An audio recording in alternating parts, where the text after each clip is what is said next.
এবং এদের সকলের স্বাধীনতা ফিরে পায়। স্বাধীন আমরা হয়েছি, কিন্তু সেই স্বাধীনতা কোথায়? আমার চোখ মুখে বলি আমরা স্বাধীন হয়েছি, কাজের কেউ এই কারণেই আমাদের একটাই বক্তব্য যে আপনারা সকলে আসুন। 5 লক্ষ কণ্ঠে গীতা পাঠ 7ই ডিসেম্বর, যেখানে অনেক বড় বড় মহারথীরা আসছেন এবং 20টা রাজ্য থেকে সাধু সন্তরা আসছেন, এবং তার মধ্যে আমাদের পশ্চিমবাংলার সাধু সন্তরা থাকছে। এই সাধু সন্তদেরকে নিয়ে 2 থেকে 3 হাজার সাধু সন্ত হচ্ছে, এবং আমাদের সকল মায়েরা ভাইদের বোনদের সকলকে নিয়ে আমাদের গীতা পাঠটা আছে। এই গীতা পাঠে আপনি সকলে অংশগ্রহণ করুন, আপনাদের রাজ্যের এবং আমাদের ভারতের শান্তিকে যেন আমরা ফিরিয়ে আনতে পারি। জয় শ্রীরাম, জয় শ্রীরাম, জয় শ্রীরাম। ভারত মাতা কি জয়, ভারত মাতা কি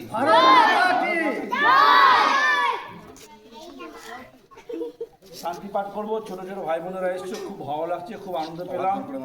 কারণ আপনাদেরকে বাঁচতে হবে এদের জন্যে।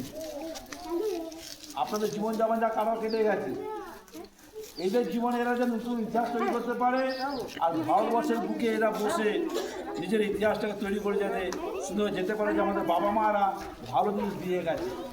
কারণ এই ভারতবর্ষ হচ্ছে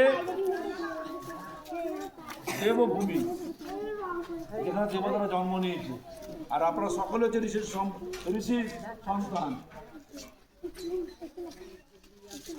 আমরা সকলে ঋষির বংশধর, কারণ আমাদের গোত্রটা কি সেটা দেখতে হবে। সেই ঋষির বংশের পরম্পরায় আমরা সকলে আছি। আপনারা এই বাচ্চাদের মুখটা কি চেষ্টা করবেন যে আপনাদের শান্তিতে ফিরে ফিরে আনবে। এরপরে আমি আমার বক্তব্য দিয়ে শান্তি পাঠ করে এগিয়ে যাবো, কারণ আমাদের বিভিন্ন জায়গায় যেটা হচ্ছে মায়েরা, আপনারা সকলে আসলে যাবো শুধু সব দিয়ে।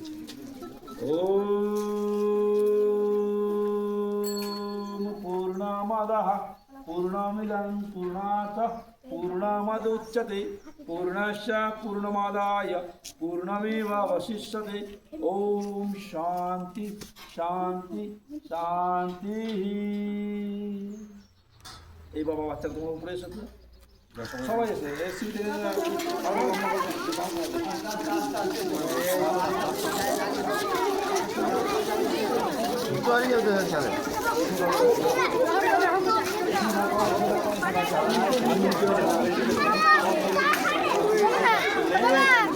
হাওলা তুমি নিচে এসো, তোমার টাকটা চকচক করে তুমি নিচে এসো, তোমার টাকটা চকচক করে তুমি নিচে এসো।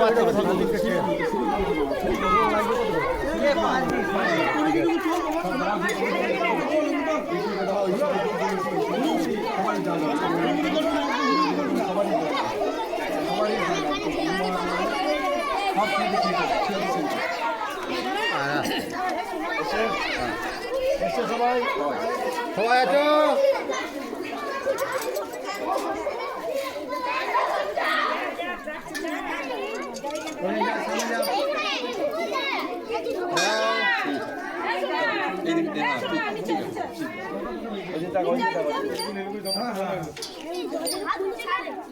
একটা স্টিল ছবি করবি তোলো যা হয়েছে। হর হর মহাদেব।